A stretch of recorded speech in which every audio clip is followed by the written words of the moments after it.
Muy bien, muchas gracias. Yo también quiero comenzar, evidentemente, agradeciendo al Gobierno de Aragón y a la Fundación Jiménez Abad la gentileza que ha tenido al invitarme a esta jornada. Me siento realmente honrado de estar aquí, en esta sede inigualable, y además pues interviniendo ante un auditorio tan cualificado, ¿no? Además, en el marco de unas jornadas que la Fundación ha organizado con su solvencia habitual. Cuando se me sugirió intervenir en esta jornada sobre nuevos retos del Gobierno abierto, la verdad es que dudé un poco sobre qué específico tema elegir, ¿no? Al final creí que podía tener algún sentido, más que hacer una ponencia con grandes afirmaciones, intentar casi a veces exponer dudas o cuestiones de principio acerca de qué puntos de conexión, qué puntos de contacto puede haber entre transparencia y participación ciudadana, puesto que son, digámoslo así, los que forman el contenido esencial de eso que se ha dado en denominar gobierno abierto. Evidentemente, hay que comenzar por lo obvio, ¿no? Pero antes de comenzar por lo obvio, voy a hacer una somera referencia a presentar al órgano, ¿no? Porque hay una enorme heterogeneidad entre los diversos órganos que se encargan del control de la transparencia. A nivel autonómico, algunas comunidades autónomas han optado por que sea el defensor del pueblo, cada uno ha adoptado el sistema que ha creído pertinente, todos ellos evidentemente tienen sus ventajas y sus posibles inconvenientes. En lo que concierne al órgano andaluz, decir que se optó en su momento por seguir un poco el modelo estatal, de tal manera que el Consejo Andaluz es un órgano complejo, integrado por una parte por un órgano unipersonal, la dirección, que tiene capacidad decisoria, que es elegido por la mayoría absoluta del Parlamento, y después una comisión consultiva que está integrada por representantes del Parlamento, del Gobierno, del Defensor del Pueblo andaluz, Cámara de Cuentas, sindicato, patronal, universidades, entidades locales, etcétera, etcétera. Seguro que me dejo algunos. Pero, en fin, se trata de que en la comisión consultiva están representados no solo instituciones municipales o autonómicas, sino también un sector social, económico, andaluz. El Consejo, además, es todavía relativamente joven.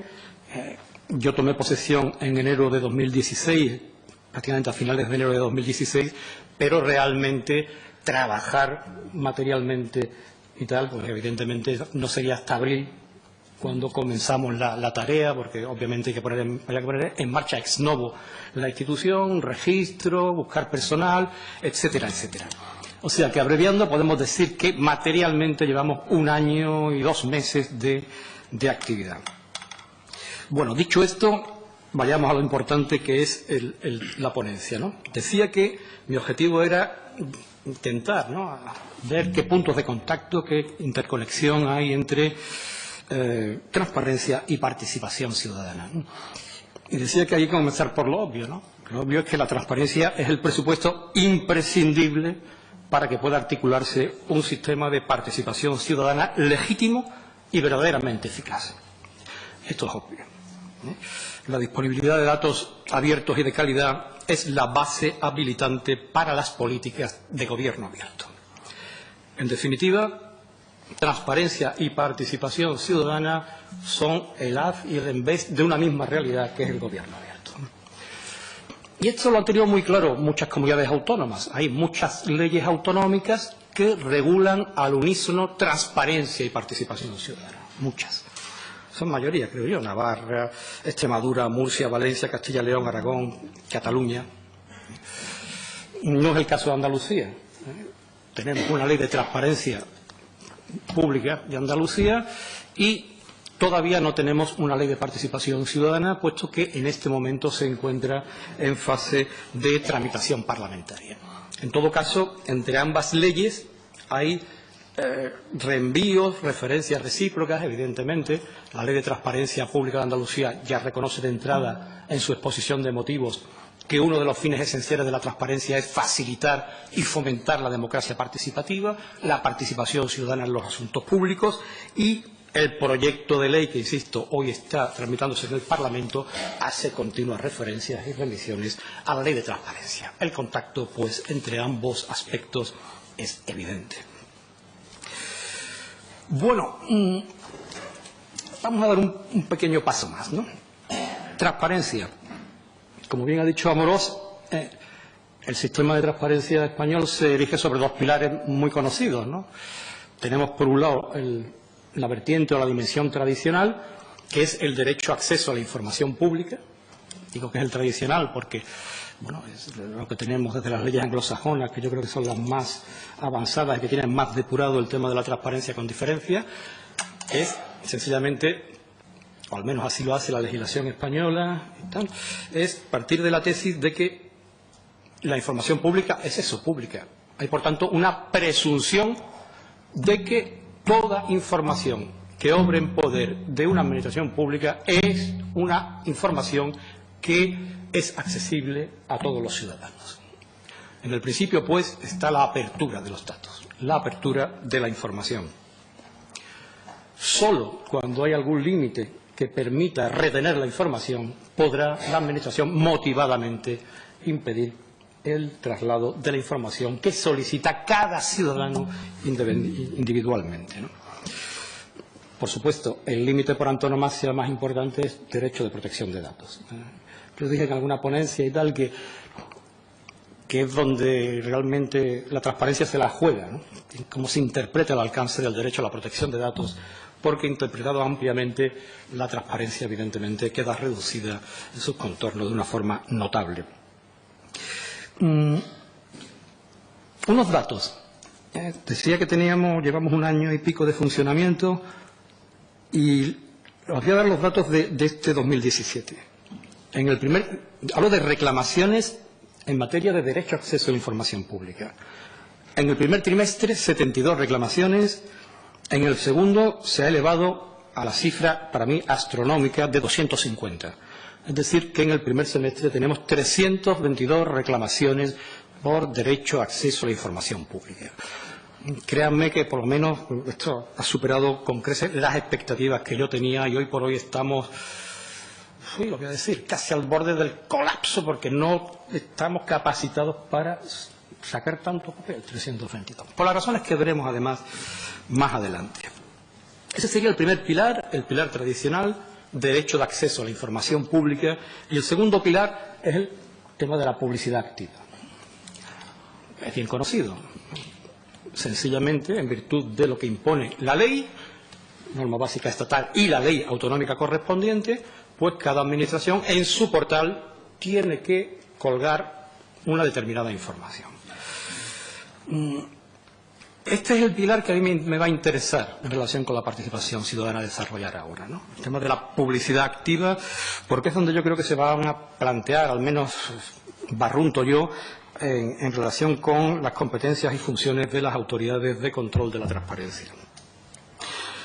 También es el pilar sobre el que quiero poner el acento por algo obvio, ¿no? Y es que, en definitiva, la idea de gobierno abierto parte un poco de la idea de que hay que facilitar la participación ciudadana utilizando las nuevas tecnologías de la información. Esa es la lógica del gobierno abierto. Haya mucha participación y para eso facilitamos la tarea para que se haga esto, la fórmula de participación, a través de los portales. Claro, las nuevas tecnologías han cambiado sustancialmente el tema de la participación ciudadana. Por ejemplo, sirven para mitigar de alguna manera una de las grandes deficiencias que se ha imputado a la participación presencial, mecanismos participativos presenciales. Claro, los mecanismos participativos presenciales requieren un esfuerzo, un coste, un trabajo para el ciudadano. Oye, tengo que salir después del trabajo, de hacer las tareas domésticas, y esto ha conllevado el riesgo, a veces, de eso que se ha dado en llamar el riesgo de la captura de los mecanismos participativos por parte de asociaciones, grupos, etcétera, desplazando al ciudadano de esos mecanismos participativos. Como decía, la participación vía Internet, por decirlo así, a través de los portales, de alguna manera mitiga este riesgo. Uno, desde su casa, cómodamente, sin perder mucho tiempo, sin gran energía, puede participar. Claro, esto abre también un cierto riesgo, ¿no? Un cierto problema. El tema de la brecha digital. Si lo que se va a hacer, como de hecho se está haciendo en todas las leyes que se están aprobando, obviamente, es fomentar la participación ciudadana a través de los portales, es obvio que podemos dejar a amplios sectores de la población al margen de los mecanismos participativos. Sectores sociales desfavorecidos económicamente que sencillamente no tienen esos medios técnicos, sectores de edad más avanzados que les resultan, bueno, pues escasamente familiar esas nuevas tecnologías. Ese es un riesgo que se abre también con esto, el problema de lo que se da a denominar la brecha digital. Por eso las leyes de participación o las disposiciones de participación que se están aprobando por las diferentes comunidades autónomas, junto a una vertiente institucional, o sea, reguladora de los diversos procedimientos participativos, tienen una vertiente también de fomento, de participación, de apoyo a esa participación vía nuevas tecnologías. Apoyo que incluso en alguna ocasión se hace referencia a que haya apoyo económico para fomentar esto, siempre de acuerdo con las disponibilidades presupuestarias, que es un poco, ¿no?, el mantra característico desde la crisis financiera de la que parece que estamos saliendo, ¿no? Bueno, como decía, publicidad activa es el punto esencial de conexión entre transparencia y participación ciudadana. ¿Dice algo la norma básica estatal, la ley estatal, en relación con que deben recogerse en los portales información sobre los mecanismos de participación que tenga cada administración? La ley estatal no dice nada, es un tema que silencia. Y de hecho, una de las cosas que más se criticaron a la ley estatal tiene que ver con este punto, y concretamente a que cuando regula entre las obligaciones de publicidad activa la información sobre anteproyectos de normas, etcétera, etcétera, no hizo ninguna referencia a que también tenía que informarse en los portales sobre los mecanismos de participación ciudadana en el procedimiento de elaboración de normas legislativas o reglamentarias. No sucede así con la legislación autonómica, pero en todo caso hay que decir que la Ley 39/2015 ha subsanado, por decirlo así, esa omisión, ese silencio, norma básica obviamente, con lo cual hoy por hoy existe la obligación, como existe esa norma básica, de que todas las administraciones tengan o regulen, cuelguen en sus portales el procedimiento de participación de los ciudadanos en la elaboración de las normas. Como ven, en el caso de la ley estatal, la idea de participación ciudadana no se lleva como una obligación explícita de publicidad activa. En la legislación autonómica, sin embargo, esa conexión es clarísima, ¿no? Es mucho más evidente, ¿no? Insisto, muchas comunidades autónomas tienen leyes que regulan ambos aspectos al unísono, ¿no? Participación y transparencia. No les voy a aburrir, creo que teníamos 25 minutos y creo que lo interesante puede ser el debate de los diversos mecanismos de participación que regula las diferentes leyes autonómicas. Además que no es un tema que yo controle ni mucho menos, y además supongo que se hablará largo y tendido en las otras intervenciones que siguen a continuación. No tiene sentido, por tanto, que yo entre en ese terreno. Lo que sí querría es también llamar el acento, o en todo caso destacar, bueno, pues una idea también evidente, ¿no?, desde el punto de vista jurídico, ¿no? Y es que la democracia participativa o deliberativa, como quieran, no puede sustituir o desplazar a la democracia representativa. La verdadera capacidad decisoria se mantiene, como es obvio, en las instituciones competentes según lo previsto en la Constitución y los estatutos de autonomía. Evidentemente, la vinculación política o los condicionamientos políticos que entrañen pues serán probablemente muy elevados, pero desde el punto de vista estrictamente jurídico es obvio que el resultado de un procedimiento participativo no vincula jurídicamente a la institución que tiene la capacidad de decisión al respecto. Claro, se podrá decir que si esto es así, bueno, pues queda un poco desvaída, un poco disminuida, ¿no?, esa capacidad transformadora de la democracia participativa. Y, sin embargo, yo creo que no hay que llegar tan lejos, ¿no?, porque al menos algunas leyes autonómicas sí dicen algo que a mí me parece que es de relieve, que es importante, ¿no?, y es exigir, imponer que se lleve al correspondiente portal las razones, los motivos por los cuales el órgano, la institución que sea, no sigue el resultado que ha surgido del procedimiento participativo. Por lo menos hay una obligación jurídica de explicar por qué yo me desentiendo, no sigo el resultado del procedimiento participativo. Yo creo que esto no es poca cosa. Yo creo que este es un dato muy importante que hace que los mecanismos de democracia participativa pues tengan un papel importante, incluso en el plano jurídico, porque exigen ese esfuerzo de justificar, motivar, explicar las razones de que se adopte una decisión contraria al resultado del procedimiento participativo de que se trate, ¿no? Exigencias de este tipo existen, por ejemplo, en el proyecto de ley de participación de Andalucía, si no se cambia a lo largo de su tramitación parlamentaria, en relación con las consultas participativas. Alguien hace una consulta participativa, no puede adoptar la decisión correspondiente, tiene que explicarlo en su portal. Tengo por aquí anotado, seguro que se me han pasado, seguramente que se me han pasado algunas leyes autonómicas, pero son tantas que es realmente complejo. La ley de Castilla y León debe motivar el rechazo de las aportaciones en el procedimiento de elaboración normativo. La ley de Murcia, en el 33.3, es mucho más amplio. Los motivos de que fueran aceptadas o rechazadas los procedimientos participativos en aportaciones ciudadanas, consultas públicas y otros supuestos. En definitiva, como ven, hay aquí también un ámbito interesante a destacar en el tema de la democracia participativa y cómo ésta, de alguna manera, debe reflejarse en los portales de las correspondientes instituciones. En definitiva, y aquí quería llegar, las leyes autonómicas, las disposiciones legislativas autonómicas han ampliado sustancialmente la obligación de llevar a sus portales información en relación con los procedimientos de participación ciudadana. Claro, y siendo esto así, la cuestión es probablemente que las autoridades de control de la transparencia, por esta vía, están llamadas a jugar un papel importante en la observancia de los procedimientos de participación ciudadana cuando se canalicen, insisto, a través de los portales de transparencia.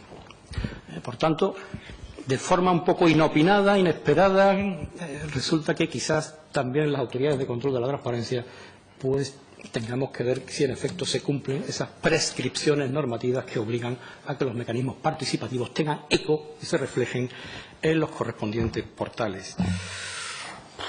Esto, claro, esto plantea un montón de problemas. Plantea un montón de problemas, sobre todo a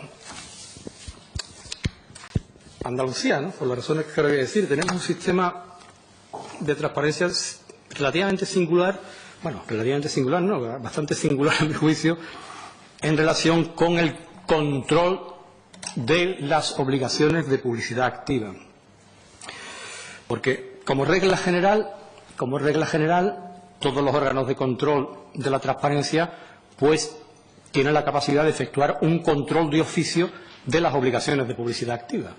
Es un control de oficio, por lo tanto, el órgano en cuestión lleva las manijas, ve cuándo puede efectuar un control riguroso o no, si conviene, si puede hacerse, si no puede hacerse, etcétera.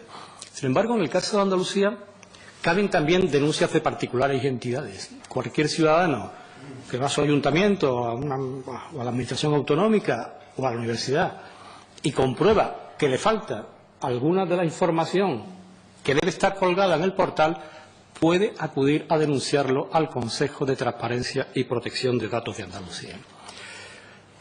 Y este es un tema que en los últimos meses vemos que está incrementándose también por parte de los ciudadanos y entidades. En el primer trimestre de 2017 tuvimos 29 denuncias de publicidad activa. En el segundo trimestre hemos tenido 72. En definitiva, tenemos 101 denuncias de publicidad activa que, si uno suma a la cantidad de reclamaciones de derecho a acceso a la información, pues comprenderán que estamos, bueno, que no nos aburrimos. No nos aburrimos en el Consejo de Transparencia y Protección de Datos de Andalucía, y eso que no hemos asumido materialmente la competencia en materia de protección de datos, ¿no? Esa era una singularidad andaluza, ¿no? Que caben denuncias de particulares, con lo cual cualquier ciudadano que crea que su procedimiento participativo no ha funcionado bien, no se ha llevado al portal adecuadamente, pues puede, en línea de principio, yo tengo mis dudas interpretativas, pero prefiero no llegar tan lejos, en línea de principio puede entender que puede ir al Consejo reclamando que se cuelgue el portal, lo que sea. Esa es una particularidad, denuncias de particulares y entidades. La segunda particularidad andaluza, que tienen otras comunidades autónomas, hay un régimen sancionador. Y en el caso de incumplimiento de obligación de publicidad activa, está previsto una infracción leve, es una mera amonestación. Pero es una infracción. Es una infracción. Ojo, el Consejo no es competente, no puede resolver un expediente sancionador. Lo que hace el Consejo cuando detecta algún supuesto de incumplimiento es instar al órgano competente a que ponga en marcha el procedimiento sancionador. Después se resolverá como sea, eso ya no es competencia del Consejo. Pero bueno, no hace falta ser muy inteligente para comprobar que lo que se persigue muchas veces es la sanción reputacional. Lo que se busca es una resolución del Consejo de Transparencia que diga que en efecto el órgano tal ha incumplido esta concreta exigencia de publicidad activa y por tanto me piden que ponga en marcha el procedimiento sancionador y hay que ponerlo. Esa es la sanción. Titulares de prensa. Titulares de prensa. Tenemos algún caso ya de sanciones, además frente al supuesto de no llevar despiste o lo que sea ante proyectos de ley al portal de transparencia. Ley de presupuestos, ley de emprendimiento, tenemos esos asuntos planteados encima de la mesa, incluso en uno de ellos puesto ya en marcha un procedimiento sancionador. Digo todo esto porque me viene muy bien ha hablado de los rankings, los índices de transparencia que son tan famosos, ¿no? Y que los medios de comunicación, cada vez que se publica un índice de transparencia, no lo digo por el del Consejo y tal, sino de entidades privadas, pues están encantados y tienen ahí un motivo para tertulias, etcétera. Claro, estos índices, estos rankings de transparencia, en el marco del sistema institucional andaluz son peligrosísimos. Porque claro, los índices de transparencia lo que dicen es que el más transparente de todos ha alcanzado el 90% del cumplimiento de la ley, o el 95%. Pero es tanto como decir que incumple el 10% o el 5%. Y basta con que haya un incumplimiento para que puedan ir al Consejo. En fin, parece que el problema es bastante evidente. El más transparente de todos puede al día siguiente tener varias denuncias por incumplimiento de las obligaciones de publicidad activa. Y tal y como está redactada la ley andaluza, no habrá más remedio de decir que, en efecto, a usted le ha dado la medalla por ser el más transparente, pero usted ha cometido una infracción del cumplimiento por incumplir todas y cada una de las obligaciones de publicidad activa.